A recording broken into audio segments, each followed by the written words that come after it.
Jake Morrison stood in front of the huge window and watched the stars go by. The spaceship was bigger than anything he had ever seen. It was his first week working with aliens, and everything still felt strange.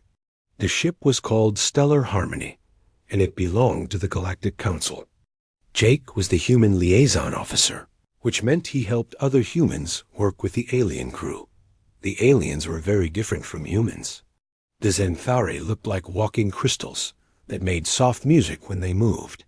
They were very smart and could do math faster than any computer. The Valorians looked like big frogs that walked on two legs. They lived part of their time in water tanks around the ship. The Corvani were the oldest species in the galaxy. They were tall and thin with silver skin that seemed to glow. Jake's team had 3 other humans. Dr. Amy Parker was a physicist from Colorado.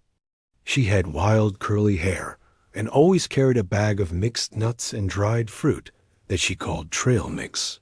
The aliens found this food very strange. Chief Engineer Ryan Clark came from Michigan. He was a big man with strong hands who could fix anything. Lieutenant Commander Lisa Hayes was their tactical officer. She was smart and quick, and she could pilot anything that flew. The humans had been on the ship for 7 days. Every day, Jake learned something new about working with aliens.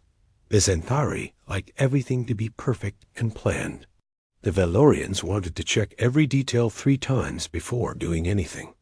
The Corvani moved slowly and thought about everything for a long time before making decisions. Jake found it funny how careful the aliens were about everything. Back on Earth, humans just jumped in and figured things out as they went. But here in space, with so many different species working together, everyone had to be more careful. The ship's captain was a Corvani named Ancient Wisdom Flows. He was over 800 years old, which was not very old for his species. He had been watching the humans closely since they arrived. Jake could tell the captain was curious about how humans worked. On their 8th day, the ship received an emergency signal. Jake was in the main control room eating his breakfast when all the screens started flashing red. The Xanthari officer at the communication station started making worried musical sounds. Ancient Wisdom Flows appeared on the bridge. His tall silver form moved with grace between the control stations. "Report," he said in his deep, calm voice. "We have received a distress signal from the Helix Nebula," said the Xanthari officer. Her crystal body was bright blue with worry. "A Xanthari science vessel called Crystal Seeker has been trapped there for 3 cycles." Jake knew that 1 cycle was about the same as 1 Earth month. 3 cycles meant the ship had been stuck for 3 months. That was a long time to be trapped in space. What kind of trap? Asked Amy. She had put down her trail mix and was listening carefully. The Xanthari officer played the message. It came through in broken pieces. "This is Crystal Seeker ... Trapped in spatial anomaly. All systems failing. Energy patterns unknown ... cannot escape." Ancient Wisdom Flows studied the data on the main screen. The Helix Nebula was a strange place where space itself seemed twisted.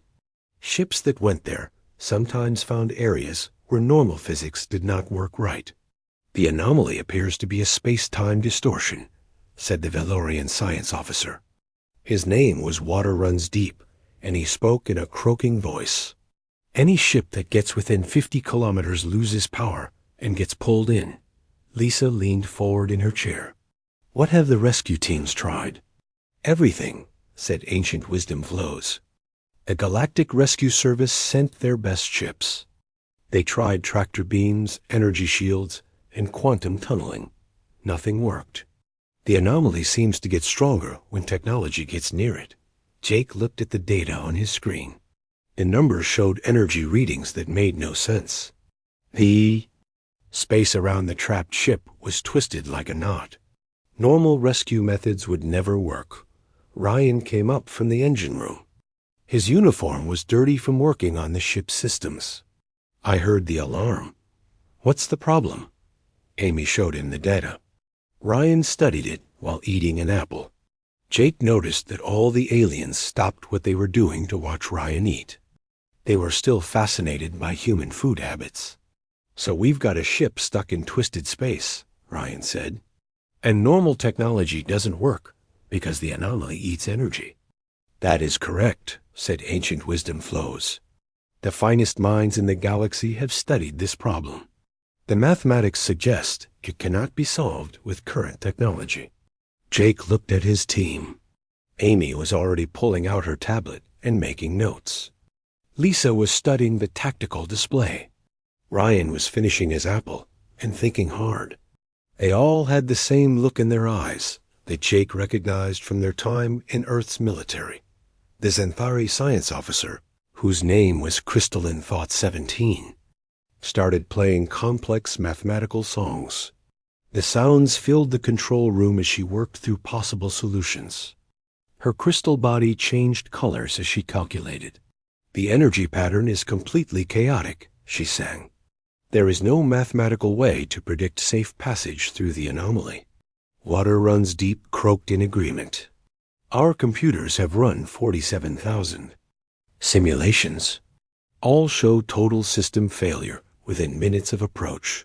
Ancient Wisdom Flows looked at the human team. Perhaps you have thoughts on this matter? Your species approaches problems differently than ours. Jake stood up and walked to the main display. He studied the swirling energy patterns around the trapped ship. The anomaly looked like a storm made of twisted space.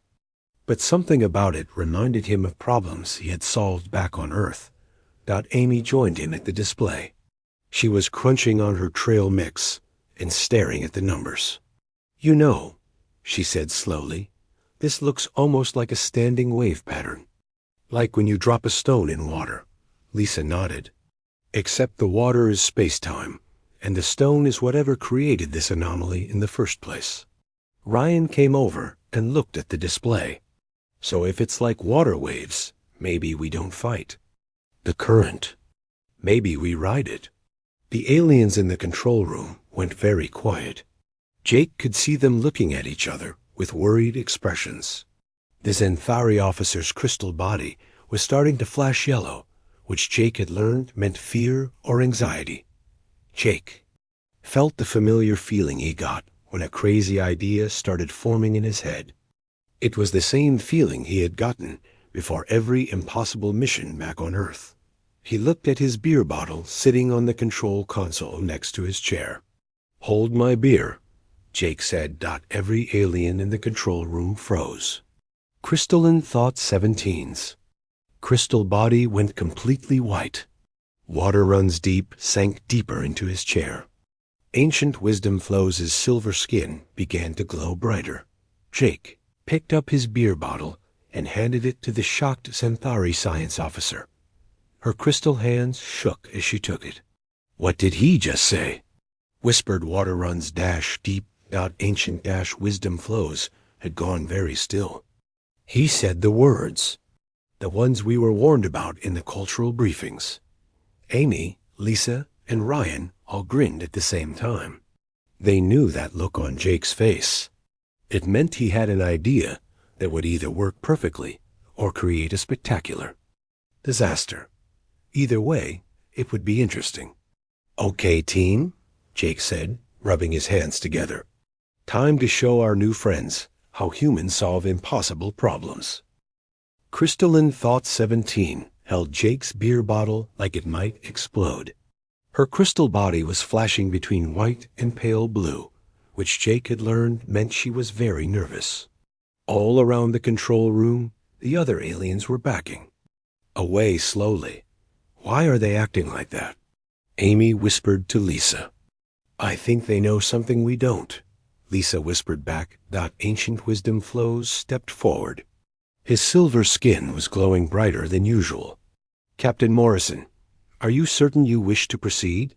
The cultural database contains 847 documented cases of humans saying those words.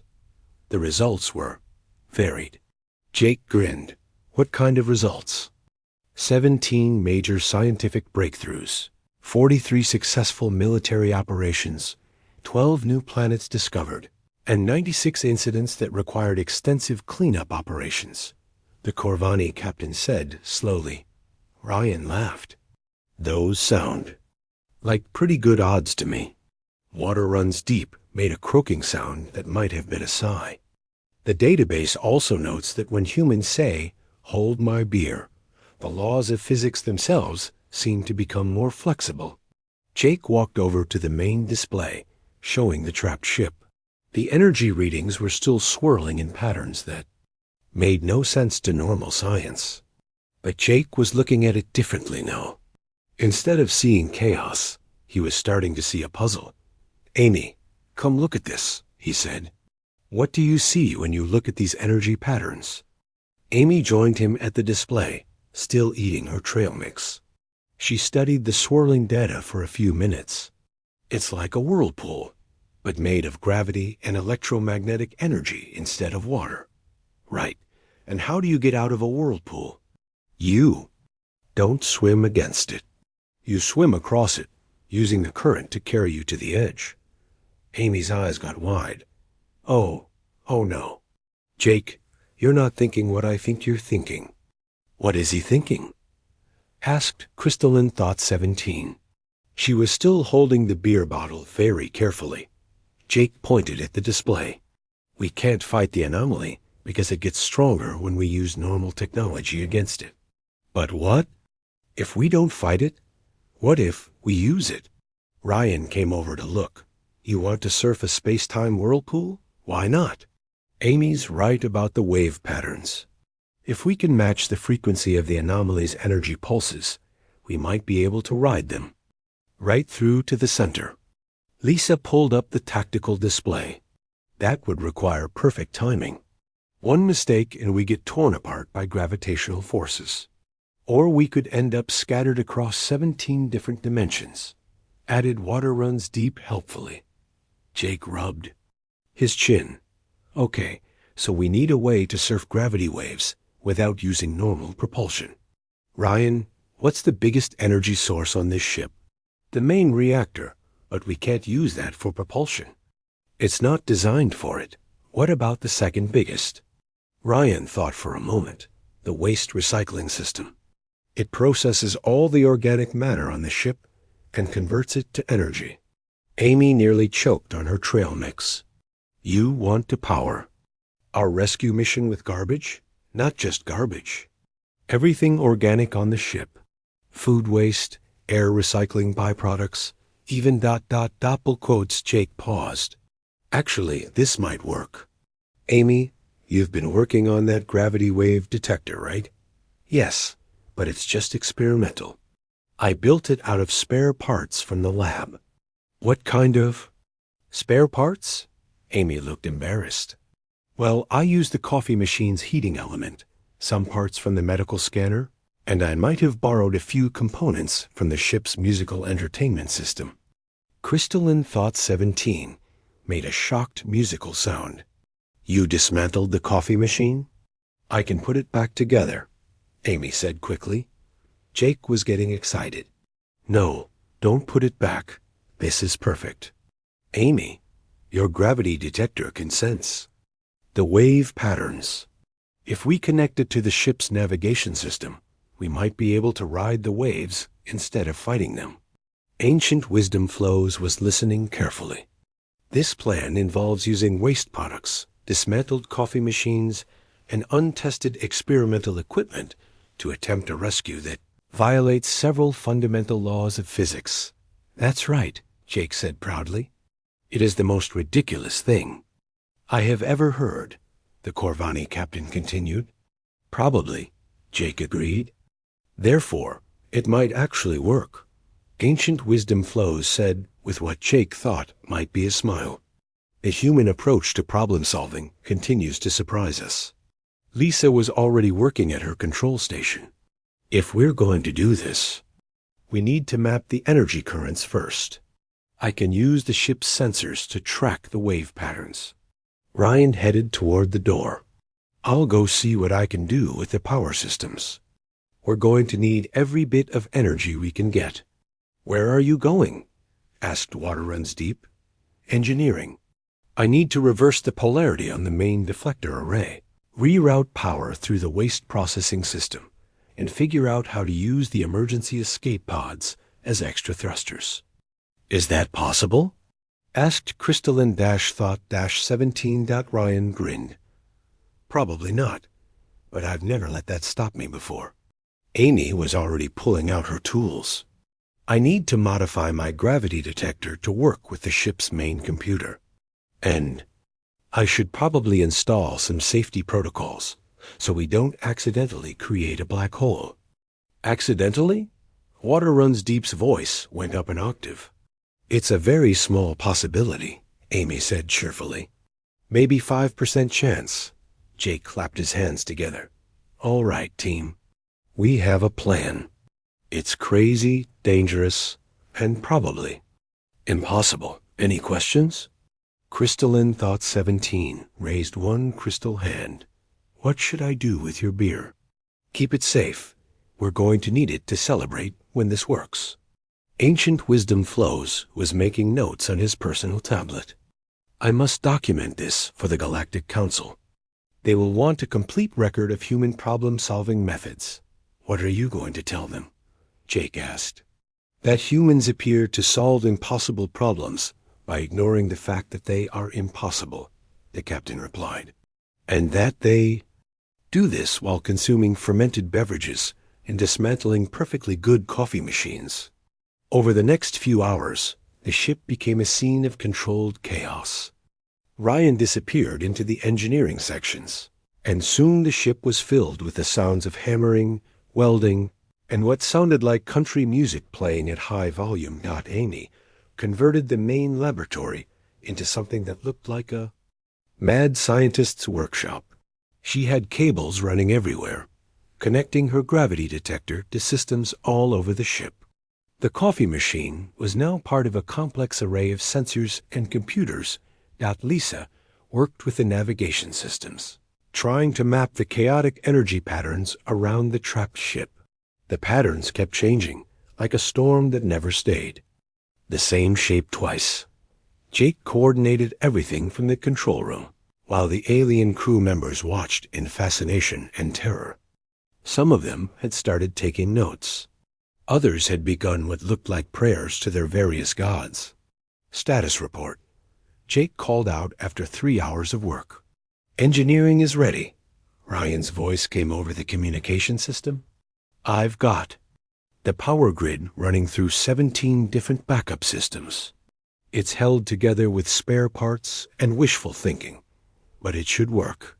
"Science station ready," Amy reported. "My gravity detector is now connected to navigation, life support, and the ship's entertainment system. Don't ask me why, but the music seems to help stabilize the readings." "Tactical ready," Lisa announced. "I've plotted a course through the energy currents. It's going to be like threading a needle while riding a roller coaster in an earthquake." Jake looked at Ancient Wisdom Flows. "Captain, are you ready to attempt an impossible rescue using garbage-powered surfboards and a dismantled coffee machine?" The old Corvani was quiet for a moment. Then he nodded slowly. "In my 800 years of life, I have never attempted anything this ridiculous. I find myself curious to see what happens." "That's the spirit," Jake said. He turned to address the whole crew. "All hands, prepare for the most interesting few hours of your lives." As the ship changed course toward the Helix Nebula, every alarm system activated at once. The hull began vibrating in ways that the ship's designers had never intended. Energy readings fluctuated wildly across all the display screens. And somehow, against all logic and reason, Amy's instruments showed that their insane plan was actually starting to work. Jake looked at his reflection in the dark window and grinned. This was going to be fun. The stellar harmony shook like a leaf in a hurricane as it approached the edge of the anomaly. Every screen in the control room was flashing red warnings. The ship's computer kept announcing in a calm voice that they were about to die in 17 different ways. Computer, shut up, Jake said. We know what we're doing. Negative, the computer replied. Statistical analysis shows a 97.3% probability of total mission failure. Recommend immediate course change. Computer, have you ever seen humans work before? Amy asked from her science station. She was surrounded by cables and blinking lights that definitely had not been there when the ship was built. Negative. This is my first assignment with human crew members. Then trust us. We're about to teach you something new. Down in the engineering section, Ryan was singing along to his country music while making final adjustments to the power grid. He had rerouted energy through so many backup systems that the ship's original designers would have fainted. Cables and jury-rigged connections ran along every corridor. Ryan, how are we looking down there? Jake called over the communication system. Well, the good news is everything is working. Ryan's voice came back, nearly drowned out by his music. The bad news is I'm not entirely sure why.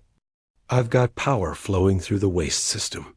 The escape pods are ready to fire as thrusters, and the coffee machine is somehow controlling our artificial gravity. The coffee machine is controlling our gravity? Water Runs Deep asked in horror. Only partially, Amy said helpfully. The rest is controlled by my gravity detector, which is made partly from medical scanners and entertainment system speakers. Crystalline Thought 17 was flashing bright yellow with worry. This violates so many safety protocols that I cannot count them all. Safety protocols are just suggestions anyway, Lisa said from the pilot's seat. She was studying the swirling energy patterns ahead of them. Besides, look at those readings. Amy's gravity detector is actually mapping the wave patterns. We're getting data that no one has ever seen before. Jake looked at the main display. The chaotic energy around the trapped ship was starting to make sense. Amy's impossible combination of coffee machine parts and medical scanners was showing them the hidden structure inside the anomaly. It's like looking at a three-dimensional maze, Jake said. The energy currents have a pattern, but it's so complex that normal computers can't see it. That's because normal computers are too logical, Amy explained. My detector works partly on quantum mechanics and partly on musical harmony. The entertainment system speakers help translate the gravitational waves into sound patterns that I can understand. Ancient Wisdom Flows was taking notes as fast as he could write. Remarkable. You are using intuitive pattern recognition instead of mathematical analysis. Exactly. Sometimes the best way to solve a problem is to stop thinking about it and start feeling it. The ship entered the outer edge of the anomaly. Immediately, all the normal instruments started giving crazy readings. But Amy's jury-rigged detector was working perfectly. It showed them a path through the chaos, like a tunnel of stable space leading toward the center. I can see it, Lisa said excitedly. There's a channel through the energy currents. It's twisting and turning, but it's there. Follow it, Jake ordered. Ryan, we're going to need more power. Already on it, Ryan replied. Firing the escape pods in 3, 2, 1. The ship lurched forward as the escape pods fired in sequence, pushing them deeper into the anomaly. The power from the waste recycling system kicked in, giving them extra speed. Amy's gravity detector guided them through turns that seemed impossible. This is actually working, Water Runs Deep said in amazement. We are flying through twisted space using garbage and coffee machine parts. Don't sound so surprised, Jake said. This is how humans have always solved problems. We take whatever we have and make it work. The deeper they went into the anomaly, the stranger things became. The laws of physics seemed to bend around them. Colors appeared that had no names. The ship's chronometer showed time moving backward, then forward, then sideways. Jake, Amy called out, my instruments are showing something weird. The anomaly isn't natural. Someone built this thing. Built it? Who would build a space-time whirlpool? I don't know, but look at these patterns. They're too regular to be random. This is some kind of machine or weapon that got broken and went out of control. Ancient Wisdom Flows looked up from his notes. That would explain why conventional rescue methods failed. The anomaly was designed to resist normal technology. But it wasn't designed to resist humans being weird, Lisa said, with a grin. She was piloting them through a section where space seemed to be folded like origami. Suddenly, all the alarms went quiet. The shaking stopped. They had reached the eye of the storm, a bubble of normal space in the center of the chaos. And there, floating helplessly, was the Crystal Seeker. The trapped ship looked terrible. Its crystal hull was cracked and dim. Emergency lights flickered weakly along its sides. It had been stuck here for 3 months, and it showed. Crystal Seeker, this is stellar harmony. Jake said into the communication system, "We're here to get you out." After a moment, a weak voice replied, "Stellar Harmony, this is Captain Harmonic Resonance 9. Of the Crystal Seeker. Are you real, or are we hallucinating from prolonged exposure to the anomaly?" "We're real," Jake assured them, "and we're going to get you home." "How? Every rescue attempt has failed. The anomaly destroys any ship that tries to approach." "We didn't try to approach," Amy said proudly. "We surfed." "You surfed through a space-time anomaly?" "Yep, using a coffee machine, some garbage, and a lot of human stubbornness." There was a long silence from the Crystal Seeker. Then Captain Harmonic Resonance 9 said, "I am beginning to understand why the galaxy finds humans so fascinating. But getting to the trapped ship was only half the problem. Now they had to get both ships out of the anomaly, and the Crystal Seeker was too damaged to make the journey on its own. "Ryan," Jake called, "can we tow them?" "Not with conventional tractor beams. The anomaly will interfere with any normal technology." Jake looked at his team. Amy was already working on her detector, trying to find a solution. Lisa was studying the path they had taken to get here. Ryan was probably down in engineering, building something impossible out of spare parts. "Ideas?" Jake asked. "What if we don't tow them?" Amy said suddenly. "What if we push them?" "Push them how?" Amy was getting excited. "The escape pods we used as thrusters. We still have more of them, right? What if we attach some of them to the Crystal Seeker and use them to push both ships out together?" "That's crazy," said Crystalline Thought 17. "Crazy enough to work," Jake said with a grin. "Ryan, how many escape pods do we have left?" 12. "And I might be able to modify them to work as external thrusters." "Do it." Over the next hour, Ryan and a team of volunteers worked in spacesuits to attach escape pods to the Crystal Seeker's hull. The modifications were held together with magnetic clamps, emergency cables, and what Ryan called good old-fashioned hope. Meanwhile, Amy was recalibrating her gravity detector to guide 2 ships instead of 1. The mathematics were even more impossible than before, but somehow her combination of coffee machine arts and musical speakers was handling it. "Both ships ready," Ryan reported. "Path calculated," Amy announced. "Course plotted," Lisa said. Jake looked around the control room at his team and their alien colleagues. Everyone looked nervous, excited, and slightly terrified. "All right, everyone," Jake said. "Time to make history. Let's show the galaxy how humans do the impossible." The 2 ships began moving together, pushed by modified escape pods and guided by a gravity detector that should not have worked. They entered the swirling chaos of the anomaly, following a path that existed only in Amy's intuitive understanding of the energy patterns. And somehow, impossibly, it worked. The ships danced through twisted space, riding the currents like surfers on an ocean of broken physics. Behind them, the anomaly continued to swirl, But it could not catch them now. They had learned its secret and used it against itself. As they emerged from the outer edge of the anomaly into normal space, shears erupted from both ships. The crystal seeker was free after 3 months of imprisonment, and the stellar harmony had just accomplished the impossible using nothing but human ingenuity and a dismantled coffee machine. Well, Ancient Wisdom Flows said quietly, that was educational. The celebration aboard both ships lasted for hours. The crew of the Crystal Seeker could barely believe they were free after 3 months trapped in the anomaly. Their captain, Harmonic Resonance 9, kept asking to see the technical specifications for the rescue equipment. You used what to navigate through the anomaly? He asked Amy for the 3rd time. A gravity detector made from a coffee machine, medical scanner parts, and some speakers from the entertainment system, Amy explained patiently. A coffee machine's heating element creates a resonance field that interacts with gravitational waves.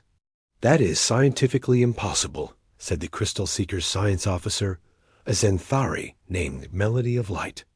I know, Amy said cheerfully. That's what makes it work. If I had tried to build it using proper scientific principles, it would have failed. Captain Harmonic Resonance 9's crystal body was shifting through colors that Jake had never seen before. And the propulsion system? Escape pods modified as thrusters, powered by our waste recycling system, Ryan explained, with a little help from the ship's artificial gravity, which we controlled through the coffee machine. The coffee machine again, Melody of Light said weakly. It's a very versatile piece of equipment, Jake said, though I'm not sure we can make coffee with it anymore. The rescue had been successful, but the real impact was just beginning. Within hours of their escape from the anomaly, news of the impossible rescue spread across the galaxy. The story got bigger and more dramatic with each telling. Ancient Wisdom Flows spent most of his time writing reports for the Galactic Council. His documentation of the rescue filled over 200 pages, and he was still not finished. The Council had requested detailed analysis of human problem-solving methods, complete technical specifications for all equipment used, and psychological profiles of the human crew members. How do I explain that your species ignores the laws of physics when they become inconvenient? He asked Jake. Just write down what happened, Jake suggested. Let them figure out the rest. 3 days after the rescue, they arrived at Galactic Station 7, a massive space station that served as the headquarters for the Galactic Council. The station was home to over 2 million beings from hundreds of different species. Jake had never seen anything like it. The docking bay was filled with ships of every size and shape. There were sleek Zenthari vessels that looked like flying crystals, massive Corvani ships that resembled ancient temples, and small Velorian craft designed for underwater exploration. The stellar harmony looked almost plain next to some of the more exotic designs. As soon as they docked, they were met by a delegation of council officials. The group included representatives from a dozen species, all eager to hear about the rescue firsthand. Jake noticed that many of them were carrying recording devices and taking extensive notes. The lead official was a tall, thin being with blue skin and 4 arms. Her name was Coordinator Swift Current Flows, and she was responsible for emergency rescue operations across the galaxy. Captain Morrison, she said in a voice that sounded like wind chimes, the Council is very interested in your rescue methods. We have never seen anything like what you accomplished at the Helix Nebula. It was a team effort, Jake replied. My people are good at thinking outside the box. Outside the box? It means we don't always follow the rules when the rules don't work. Swift Current Flows made notes with 2 of her hands while gesturing with the other 2. Yes, we have heard about human ... creativity. The Council would like to understand how you were able to succeed where conventional methods failed. Over the next several hours, Jake and his team gave detailed presentations about their rescue. Methods. Amy explained her gravity detector using diagrams and equations that made the alien scientists' heads hurt. Ryan demonstrated his power routing techniques, showing how he had connected systems that were never meant to work together. Lisa presented her navigation data, proving that they had actually flown through space that most experts said could not exist. The audience of alien officials grew larger as word spread through the station. Scientists, engineers, and military officers came to hear about the impossible rescue. Some took notes. Others just stared in amazement, not the most interesting. Reaction came from the emergency rescue specialists.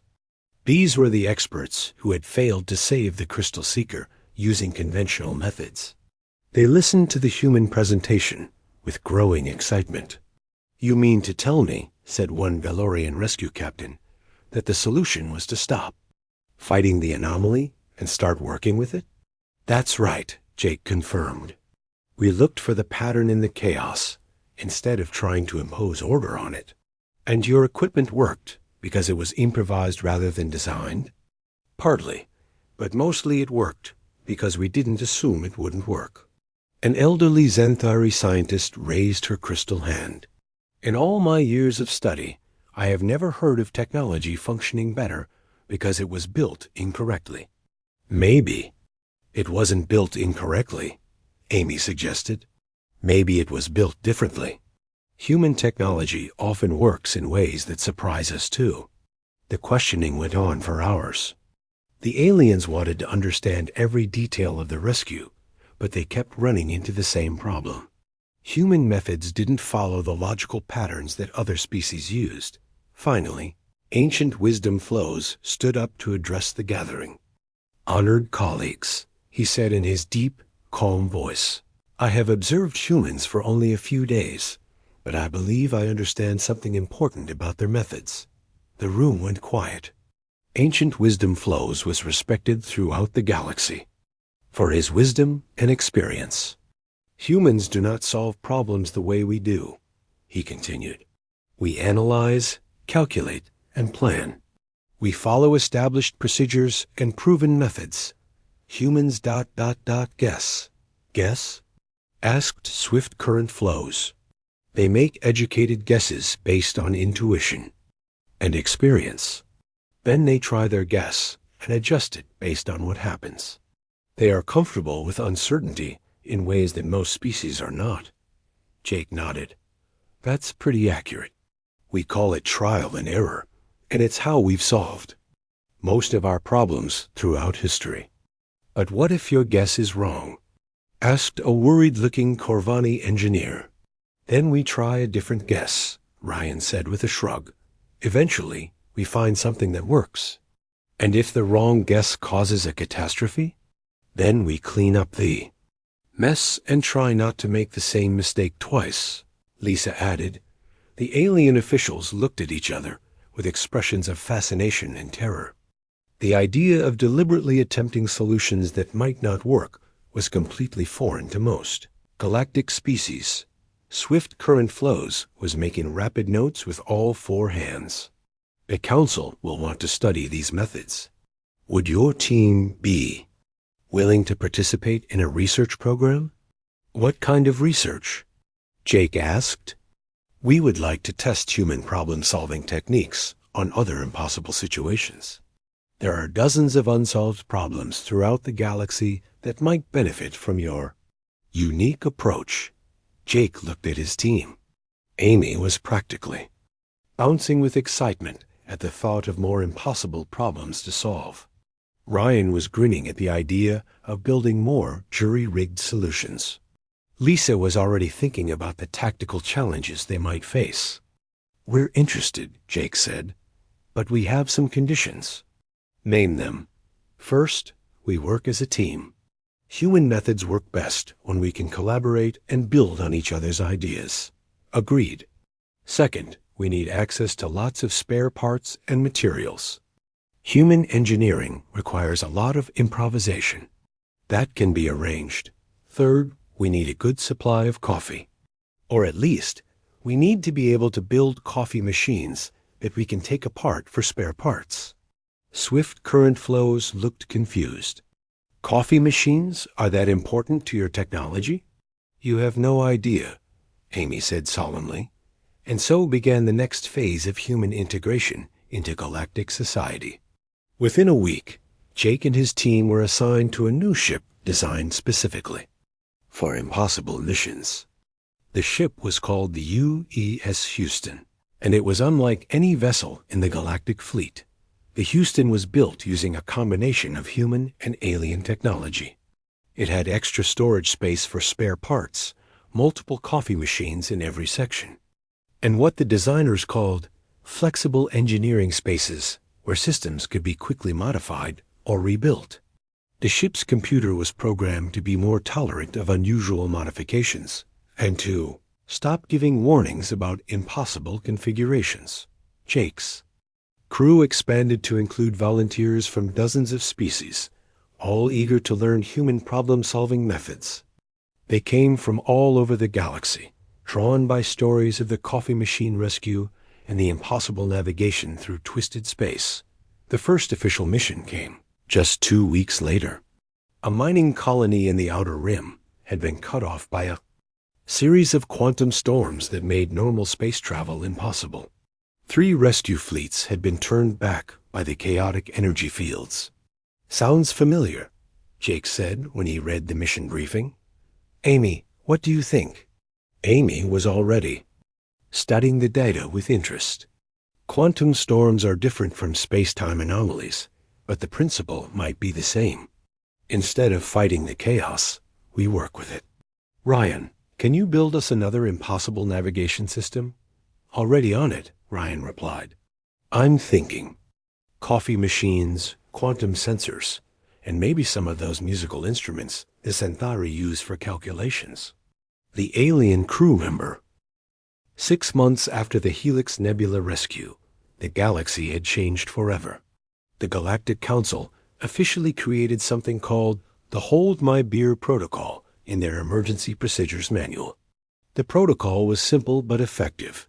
When humans announce they are going to try something impossible, all other species should step back, secure important equipment, and prepare to witness either amazing success or educational disaster. Jake Morrison was now captain of the UES Houston, commanding the galaxy's first ship designed specifically for impossible missions.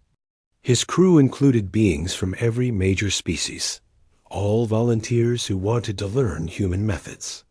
The ship's coffee machines were considered critical equipment and had their own backup power supply. Dr. Amy Parker opened the Galaxy Institute for Impossible Physics on Luna Colony near Earth. Students came from across the galaxy to study her theories about why the universe seemed to bend its rules when humans were involved. Her most popular class was called Advanced Coffee Machine Engineering and had a waiting list of 3 years. Chief Engineer Ryan Clark became the galaxy's first director of creative problem solving. His job was to teach other species how to fix impossible problems using whatever materials they had available. His students learned that sometimes the best tool for a delicate repair job was a regular hammer, and that percussive maintenance was both an art and a science. Lieutenant Commander Lisa Hayes led the new Tactical Innovation Division, which specialized in finding military solutions that nobody else had thought of. Her unit's motto was, "If it sounds crazy enough to work, it probably will." The final change was the most important. The Galactic Council created the Human Advisory Board for impossible situations. Whenever conventional wisdom failed and normal science had no answers, the board would be called in to find solutions that shouldn't work, but somehow did. The story ended where it began, in a small bar on Luna Colony. Jake Morrison sat with his old crew, celebrating another successful impossible mission. They had just rescued an entire star system from a runaway black hole using solar sails, emergency beacons, and what Amy called really aggressive mathematics. Jake raised his beer for a toast. Every alien in the bar immediately grabbed their belongings and headed for the exits. They had learned from experience that when humans celebrated successful missions, they often started planning even crazier. Jake noticed the sudden exodus and shrugged. "Must be closing time," he said to his friends. Amy laughed and raised her own drink. "To impossible problems and the humans crazy enough to solve them. To coffee machines and the universe's sense of humor," Ryan added. "To proving that impossible is just another word for we haven't tried hard enough yet." Lisa finished. They clinked their glasses together while the last few aliens hurried out the door. Tomorrow would bring new impossible problems and new chances to show the galaxy that humans could solve anything if they were crazy enough to try. The universe was vast, strange, and apparently had a great sense of timing. And humans were just getting started.